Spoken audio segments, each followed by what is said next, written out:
오늘 은혜 받으실 하나님의 말씀은 요한복음 14장 6절에서 7절 말씀입니다. 신약성경 171페이지입니다. 다 같이 합독하시겠습니다. 예수께서 이르시되 내가 곧 길이요 진리요 생명이니 나로 말미암지 않고는 아버지께로 올 자가 없느니라. 너희가 나를 알았더라면 내 아버지도 알았으리로다. 이제부터는 너희가 그를 알았고 또 보았느니라. 아멘. 저는 오늘 요한복음 14장 6절에서 7절 말씀을 가지고 사람이 가지고 있는 하나님에 대한 질문들, 이러한 제목으로 말씀을 나누겠습니다. 이 땅에 있는 모든 사람들은 하나님을 알기를 원하고 또 하나님을 만나기를 원합니다. 아마 여러분도 하나님을 알기를 원한다, 하나님을 직접 만나기를 원한다는 마음이 다 있습니다.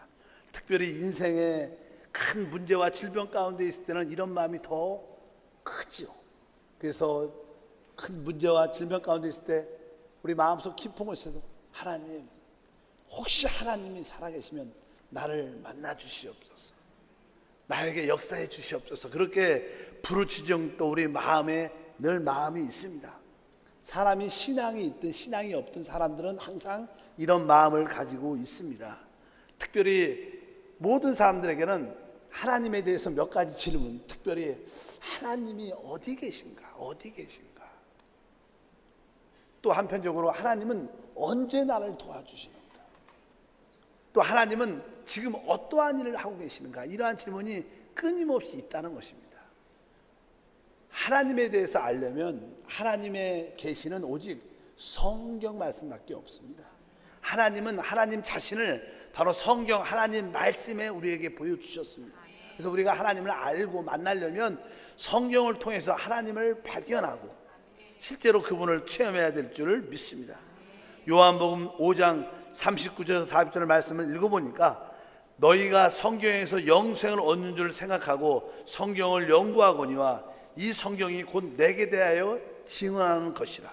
그러나 너희가 영생을 얻기 위하여 내게 오기를 원치 아니하는도다. 이렇게 말씀합니다. 바로 성경의 모든 내용들이 바로 우리 하나님 그리스도를 증언하는 것이고, 그런데도 많은 사람들이 성경을 읽긴 읽고 연구하고 연구하지만 진짜 참 그리스도께 나오진 않는다.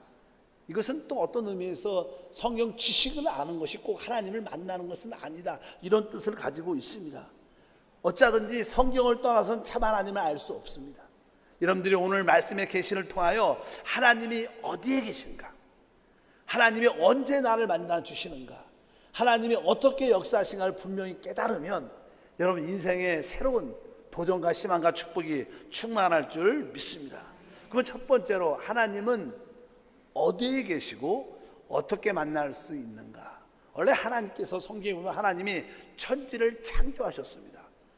그리고 나서 이 천지 창조의 최고의 걸작품은 사람입니다. 그래서 사람은 하나님의 형상과 모양대로 만들어졌고 하나님은 그 사람과 교제, 교통, 누림을 갖기를 원하셨습니다. 그래서 하나님께서 사람을 창조하시고 에덴 동산을 창설하시고 그 가운데 사람을 두셨다 말씀합니다. 창세기 2장 8절 읽어보니까 야훼 하나님이 동방의 에덴 동산을 창설하시고 그 지으신 사람을 거기에 두셨습니다.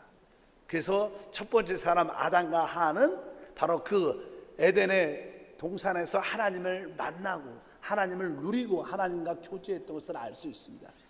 그런데 그곳에 사단의 뱀의 미혹이 있었고 하나님께서 명하신 선악과를 먹지 말라고 한 그 명하신 그 나무를 마귀의 미혹을 받고 먹으로 말미암아 하나님께 죄를 짓고 타락하고 결국 하나님은 그를 에덴 동산에서 쫓아냈다고 성경에 기록되어 있습니다.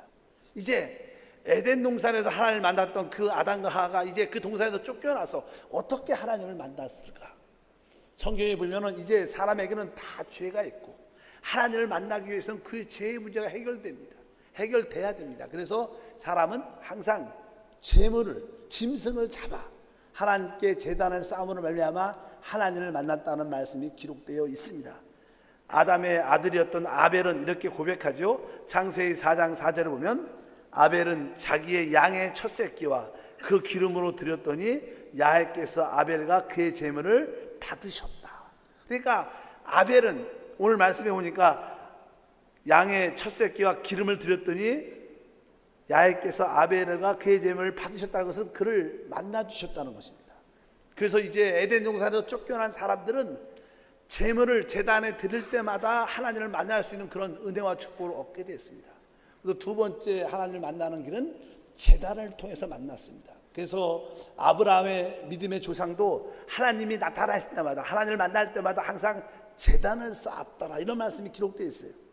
창세기 12장 7절 읽어보니까 야훼께서 아브라함에게 나타나 이르시되 내가 이 땅을 내 자손에 주리라 하신지라. 자기에게 나타나신 야훼께 그가 그곳에서 제단을 쌓고, 한번 따라합니다. 제단을 쌓고. 이렇게 하나님께 제물을 잡아 제단을 쌓을 때 하나님을 만나는 축복. 이제 신약에서 그것을 우리는 보통 야는 제단을 쌓는 것을 예배를 드린다는 그런 표현을 많이 합니다. 그리고 나서 이제 아브라함에 통하여 많은 자손을 얻게 되고 결국 아브라함을 통하여 이스라엘 백성들을 갖게 됩니다.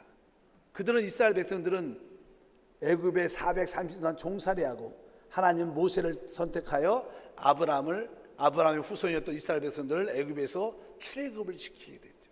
그리고 그들이 애굽을 나와 홍해 바다를 건너 광야를 지납니다. 이제 이스라엘 백성들은 단체적으로 하나님을 만나는 그런 축복을 가져야 됩니다. 그래서 하나님께서는 이스라엘 백성들이 하나님을 만날 수 있도록 모세에게 너는 성막을 건축하라, 이런 말씀이 성경에 기록되어 있습니다. 출애굽기 25장 8절과 9절에 보면 내가 그들 중에 거할 성소를 그들이 나를 위하여 짓되 무릇 내가 내게 보이는 모양대로 장막을 짓고 기구들도 그 모양을 따라 지을지니라. 원래 하나님은 시내산에 계셨고 이제 이스라엘 백성 가운데 함께하고 하나님께서 이스라엘 백성을 만나주는 원하셨기 때문에 이제 너희는 나를 위하여 내가 너희 거할 성소 즉 성막을 져라. 그리고 그것을 완성하자. 하나님 영광의 그 성막 가운데 충만해서 바로 하나님은 어디에? 이스라엘 백성 진중 가운데 계셨고 항상 그 성막을 통해서 하나님을 만날 수 있었습니다. 그래서 이 출애굽기가 끝나고 레위기에 보면 1장 1절에 이렇게 시작을 합니다. 다 같이 읽어보면 1장 1절에 야훼께서 회막에서 모세를 부르시고 그에게 말씀하여 이르시되, 그러니까 야훼께서 어디에서? 회막에서. 회막이라는 것은 원래 그냥 성막이죠. 우리가 하나님의 거룩한 집을 표현할 때는 성막이라 그러고 그곳에서 하나님이 사람을 만나 주시기 때문에 그것을 회막이라고 말합니다. 성소나 성막이나 회막은 같은 단어입니다. 그래서 바로 하나님은 바로 그 회막에서 이스라엘 백성을 만나 주시는 그런 축복을 갖게 됩니다. 그래서 이스라엘 백성들은 이제 광야에서는 바로 성막을 통하여 하나님을 만나는 축복을 갖게 됩니다. 그리고 결국 이스라엘 백성들은 축복의 가나안 땅에 들어가야 되죠. 다윗이 준비한 모든 재료를 가지고 하나님의 꿈이었던 성전을 솔로몬이 건축하게 됩니다. 그래서 솔로몬이 하나님의 성전을 건축할 때 하나님의 영광이 충만했고 이스라엘 백성들은 그 솔로몬의 하나님의 성전 안에서 하나님을 만나고 경배하고 하나님의 축복을 누렸다고 성경에 기록되어 있습니다. 이렇게 하나님이 어디에 계신가? 처음에는 에덴 동산에 계셨고 두 번째는 제단 사이에 제단을 드릴 때 하나님을 만나 주셨고 그 다음에 광야에서는 하나님께서는 성막에 계셨고 가나안 축복의 땅에서는 성전에 계셨습니다. 이스라엘 백성들이 그 성전에서 하나님을 누리고 체험을 하다가 점점 이스라엘 백성들이 타락을 합니다. 결국 이방인들의 신들을 받아들이게 되고 이방인의 신을 믿게 됩니다. 그래서 즉 우상을 섬기게 되죠.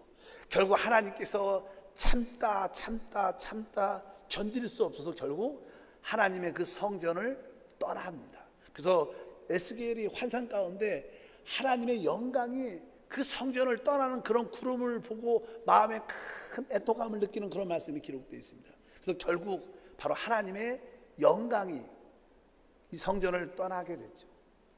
그 결과 이스라엘 백성들은 멸망을 합니다. 하나님의 은혜 가운데 그들이 다시 예루살렘으로 돌아오지만 이제 그들에게 하나님을 만나는 길이 있지 않습니다.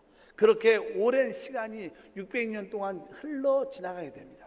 그런 가운데 우리 주 예수님이 이 땅에 오십니다. 신약에서 첫 번째 주자였던 침례 요한이 강력하게 회개의 침례를 전파합니다. 회개하는 모든 자들은 침례를 받으라. 많은 사람들이 천국이 가까이 왔다는 그런 말씀을 듣고 회개하고 침례 요한에게 침례를 받으면서 그 침례 요한의 주된 사역의 하나는 바로 예수님을 증거하는 것입니다. 예수님이 바로 침례 요한에게 나올 때 그런 외칩니다. 보라, 세상 죄를 지고 오는 하나님의 어린 양이다.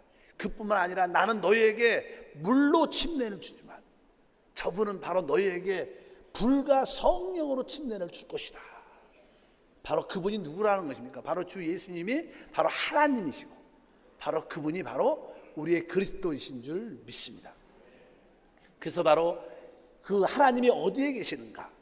많은 주님의 제자들도 거기에 대한 질문이 있었습니다. 하나님을 알고 싶습니다.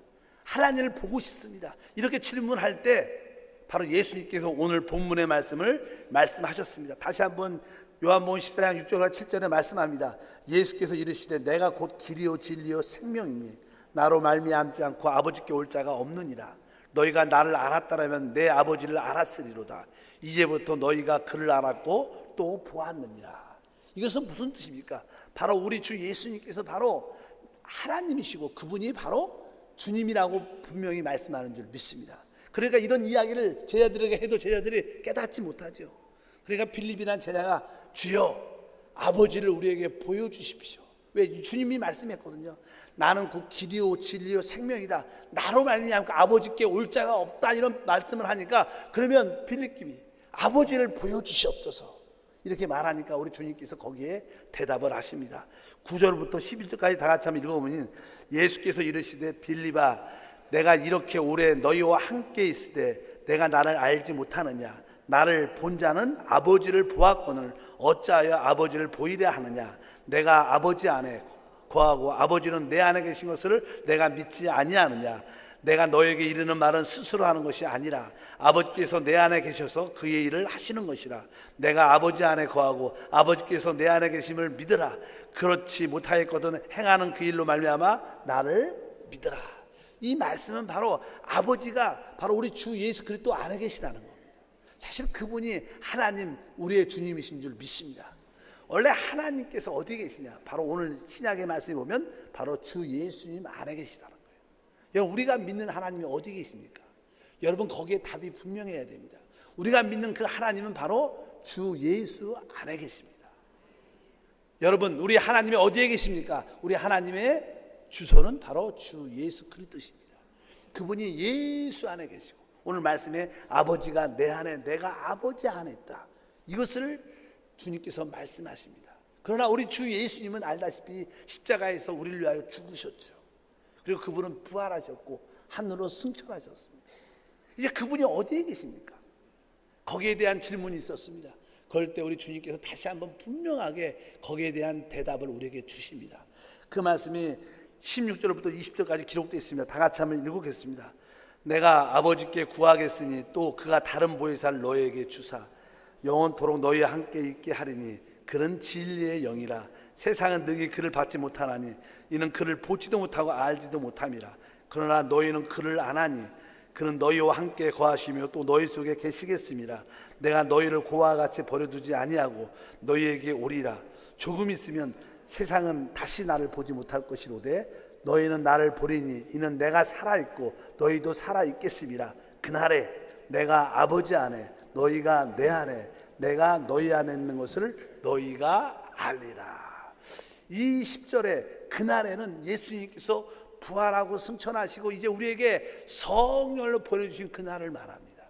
이제 우리 하나님이 어디에 계시냐? 우리 하나님은 오직 주 예수 그리스도 안에 계시고, 그러면 주 예수님이 어디 계신가? 그분은 바로 부활 승천하셔서 보이사 성령 안에 계시다는 거예요.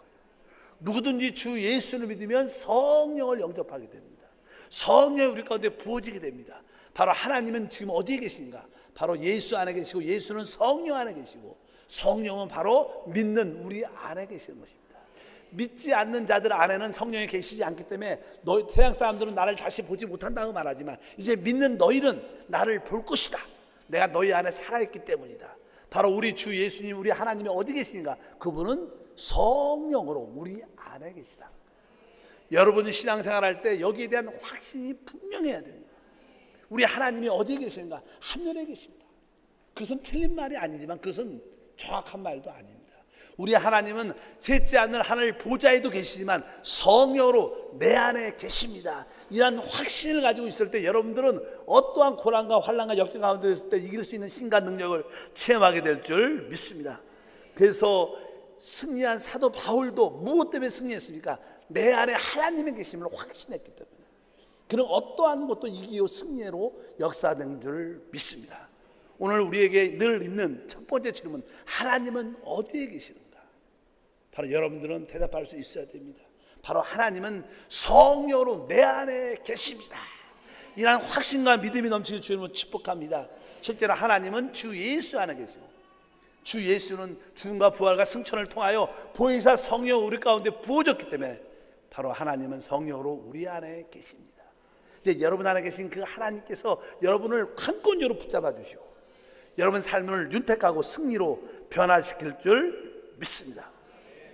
두 번째 질문, 하나님은 언제 역사하느냐? 그분이 우리 안에 계실지라도 그분이 언제 역사하느냐? 이것을 분명히 알아야 됩니다. 실제로 많은 사람들은 과거에 하나님이 나에게 이렇게 기적을 일으켜 주셔서 과거의 하나님을 믿습니다. 또 많은 사람들은 미래의 하나님, 앞으로 하나님 나를 도와주실 거야, 앞으로 잘 될 거야, 미래의 하나님을 믿습니다. 그러나 참된 우리 하나님은요, 어제나 오늘이나 영원토록 동일하신 하나님이세요. 우리 하나님은 현재 이 시간에 역사하라. 오늘 여러분들이 기적을 기대해야 됩니다. 왜? 우리 하나님 지금 역사하신 하나님이세요. 과거의 하나님 믿지 말고 미래의 하나님 믿지 말고 현재 역사하신 하나님 믿기를 주님으로 축복합니다. 특별히 요한복음 11장에 거기에 대한 이야기 기록되어 있습니다. 요한복음에 보면 베다니에 나사로와 두 자매가 같이 늘 살고 있고 예수님을 잘 섬겼습니다. 근데 예수님이 멀리 유대 지방에 가셨을 때 나사로가 병이 들었어요. 점점 아프기 시작해서 예수님이 빨리 오시면 우리 나사로 오빠가 죽지 않을 텐데, 이렇게 두 자매가 생각을 많이 했는데 예수님이 오시지 않았습니다. 지난지 이제 예수님이 그런 소문을 듣고 그 베다니에 마르다의 집에 도착할 쯤 되면 이미 죽은 지 나흘이 지났어요. 그렇기 때문에 이제 주님께서 그 집에 도착했을 때 마르다가 와서 말을 합니다. 예수님이 조금만 일찍 왔었으라면 우리 오라비가 죽지 않았을 텐데, 이렇게 말을 합니다. 그러니까 우리 주님께서 말씀하십니다. 아니다, 네 오라비가 살아난다, 이렇게 말씀했어요. 그러니까 마르다가 믿지 않았어요. 그러니까 그 보통 일하는 유대인들은요, 사람들이 다 부활할 걸 압니다. 사람들이 마지막 날에 다 부활을 하게 되죠. 그러니까 마르다가 대답을 하죠. 네, 주님 압니다. 우리 오라비가 마지막 부활의 날에는 다 살아날 줄 압니다. 이렇게 말을 합니다. 그러니까 마르다는 일찍 오셨으면 안 죽었을 텐데 과거에 하나님도 믿었고, 또 앞으로 미래 부활의 날에 우리 나사로가, 우리 오빠가 살아날 걸 내가 압니다고 미래의 하나님도 믿었습니다.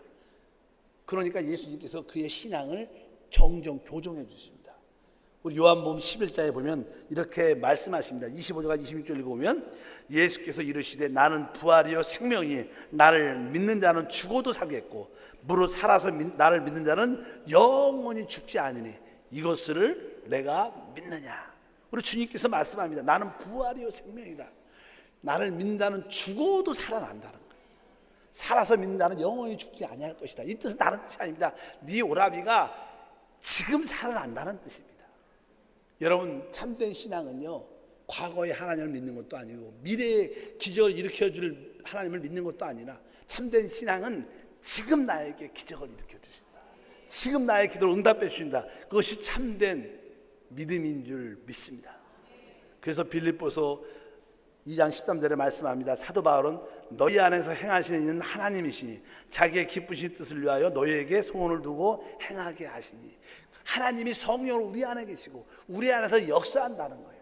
그분이 우리 안에서 역사할 때 그분이 어떤 마음을 갖고 역사하냐면 여러분 안에게 기쁨을 주세요. 여기 오늘 말하니까 자기에게 너희에게 소원을 두고 행하시나, 여러분 안에 어떤 기쁜 소원이 있어야 돼요. 나에게 기적이 일어날 거야, 좋은 일이 일어날 거야, 놀란 일들이 일어날 거야. 여러분들이 그러한 어떠한 소원이 마음에 불일 듯 일어날 때 하나님은 그 소원을 통해서 역사한다는 거예요. 바로 여러분 안에 소원이 넘치길 주님으로 축복합니다. 늘 소망이 넘치길 축복합니다. 기절 기대하는 마음이 넘치길 축복합니다. 그럴 때 우리 주님이 그 소원을 통하여 지금 우리 안에서 행하셔서 역사할 줄 믿습니다. 그래서 성경에 히브리서 13장 8절에 예수 그리스도는 어제나 오늘나 영원토록 동일하시다. 이 뜻은 그분이 2000년 전에 이 땅에 오셔서 죽은 자를 살리시고 병자를 치료하시고 모든 무병자를 치료하신 놀라운 기적의 역사들이 지금도 일어난다는 겁니다. 무엇을 통해서? 성령을 통해서 역사하신 줄 믿습니다. 그래서 여러분들은 분명히 알아야 됩니다. 하나님이 바로 보혜사 성령으로 내 안에 확실하게 계시고 내 안에 소원으로 충만할 때 지금 역사하는구나. 그것을 믿으시기를 축복합니다. 그럴 때 하나님의 영광을 우리 모두가 보게 될 줄 믿습니다. 그 세 번째, 우리 주님은 하나님은 어떤 일을 지금 하고 계시는가? 성경에서 우리 하나님은 사랑이라고 말씀합니다. 그래서 성경에서 사랑이란 말을 많이 하죠. 요한일서 4장 16절에 하나님이 우리를 사랑하시는 사랑을 우리가 알고 믿었노니 하나님은 사랑이시라. 원래 사랑이라는 것은요, 사랑의 기능 중에 하나는 모든 것을 살리는 것입니다.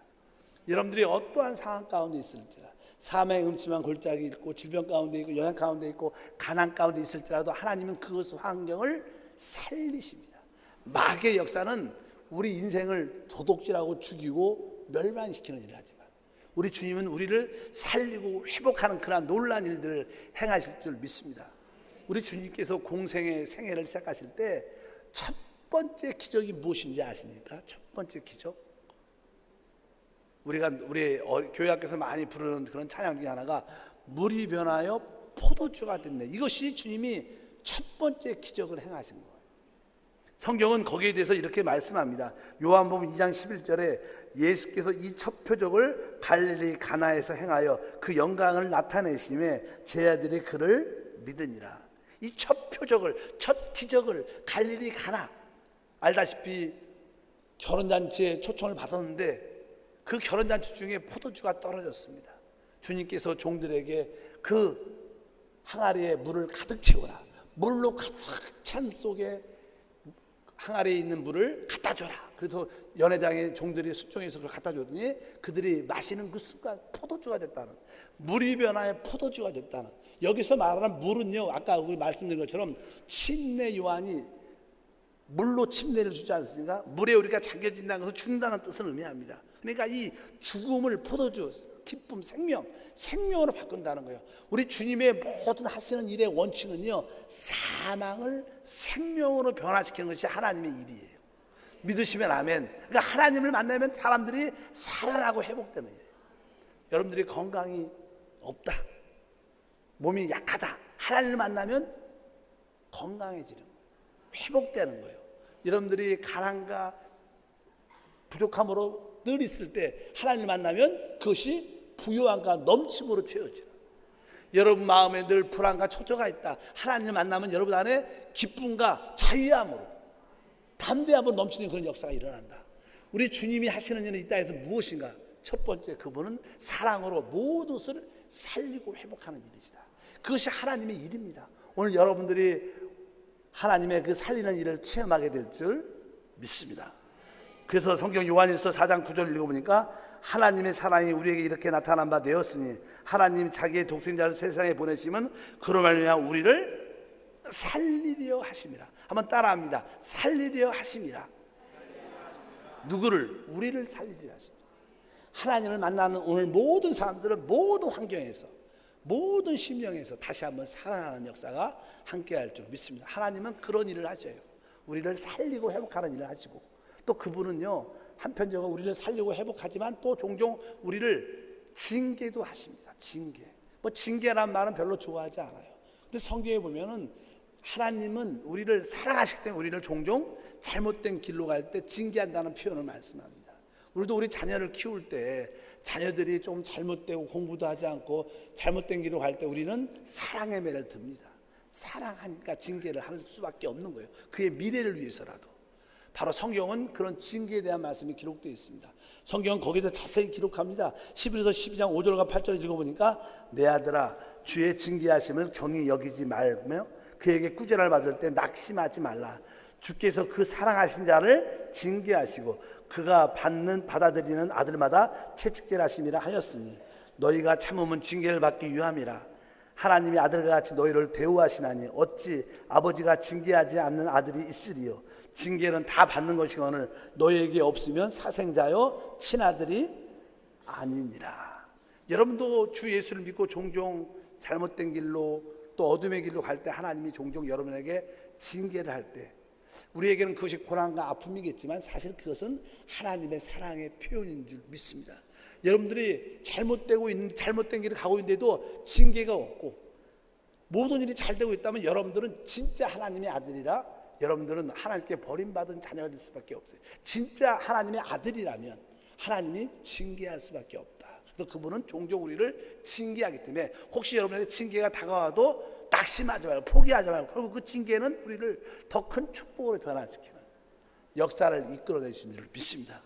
그래서 로마서 8장 29절 다 같이 읽어보면 하나님 미리 아신 자들을 또한 그의 아들의 형상을 본받게 하기 위하여 미리 정하셨으니 이게 무슨 뜻입니까? 바로 결국 여러분들은 이러한 징계와 가정을 통해서 그 아들의 형상을 본받게 된다는 거예요.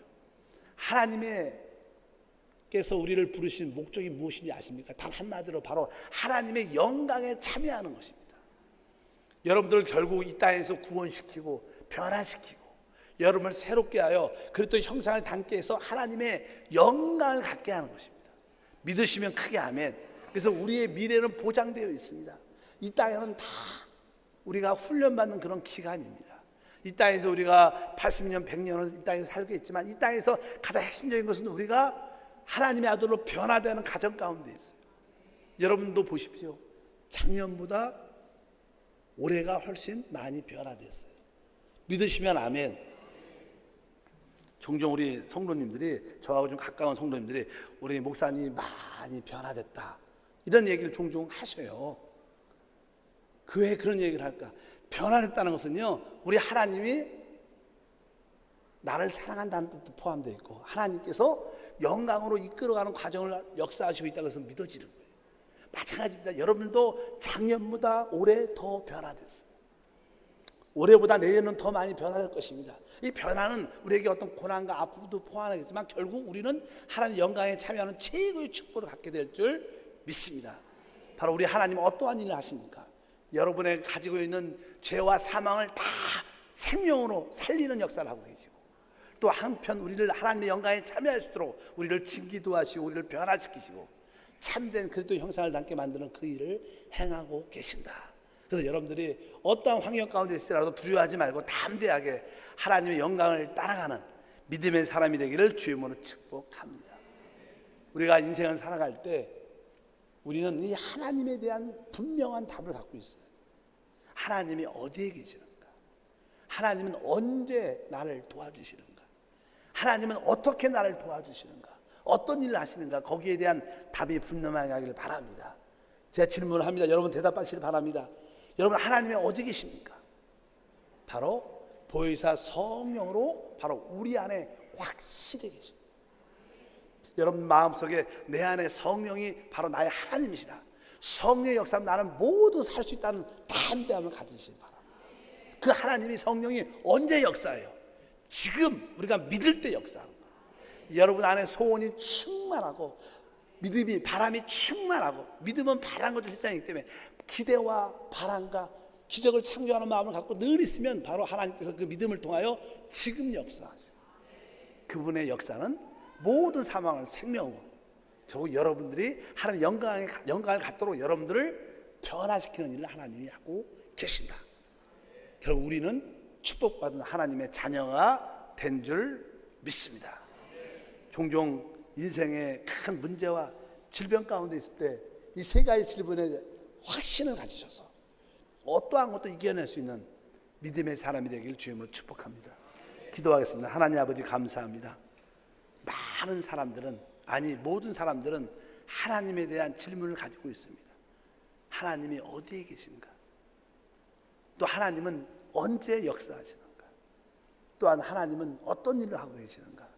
세상 사람들은 이것을 알지 못하지만 이제 구원받은 우리들은 여기에 대한 확신을 갖게 도와주셔서 우리 삶 가운데 큰 문제와 질병과 어려움이 다가올 때마다 이 확신으로 모든 문제를 이겨내고 승리할 수 있도록 축복해 주옵소서. 주 예수 이름으로 기도합나이다.